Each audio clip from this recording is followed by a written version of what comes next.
টেসলার প্রধান নির্বাহী Elon Musk ঘোষণা করেছেন কোম্পানিটি শিগগিরই নতুন রোডস্টার প্রোটোটাইপের মাধ্যমে উড়ন্ত গাড়ি উন্মোচন করতে পারে।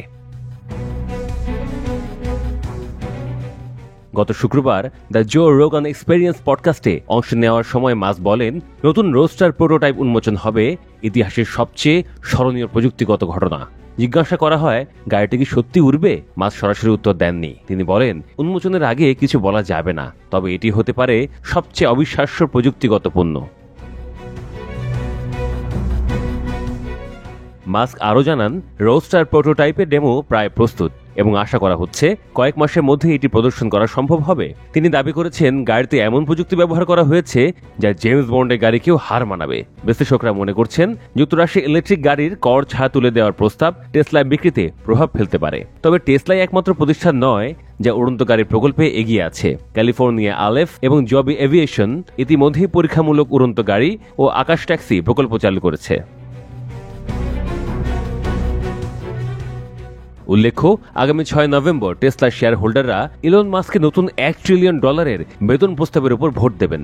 তবে মাস্ককে চেনা লোকজন জানেন এই প্রতিশ্রুতি নতুন কিছু নয়। অন্তত 2014 সাল থেকে তিনি উড়ন্ত গাড়ির কথা বলে আসছেন। তার অন্যান্য মহৎ পরিকল্পনার মতো মঙ্গল গ্রহে উপনিবেশ গঠন হোক বা হাইপারলুপ ট্রেন, এই ধারণাটিও এখন শীঘ্রই আর একদিন এই দুইয়ের মাঝামাঝি ঝুলে আছে। আলোচনার সূত্রপাত হয়েছিল বহুল প্রতীক্ষিত টেসলা রোডস্টার নিয়ে। 2008 থেকে 2012 পর্যন্ত উৎপাদিত এই স্পোর্টস কারের দ্বিতীয় প্রজন্ম 2020 সালে আসার কথা ছিল, কিন্তু অন্যান্য মাস প্রকল্পের মতোই এটি আটকে আছে তার চিরচেনা আগামী বছর প্রতিশ্রুতির ফাঁদে। মাস্ক নিশ্চয়ই তার বিরুদ্ধে সমালোচনাগুলো জানেন।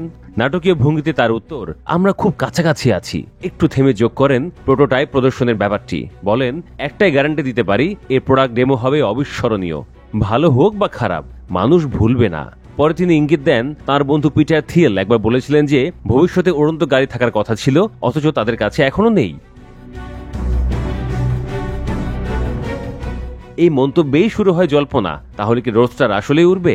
মাস্ক মজা করে বলেন, আমি উন্মোচনের আগে উন্মোচন করতে পারি না। তবে তিনি নিজেই সতর্ক করে বলেন, হয়তো বছরের শেষে নাগাদ দেখাতে পারবো, আশা করি।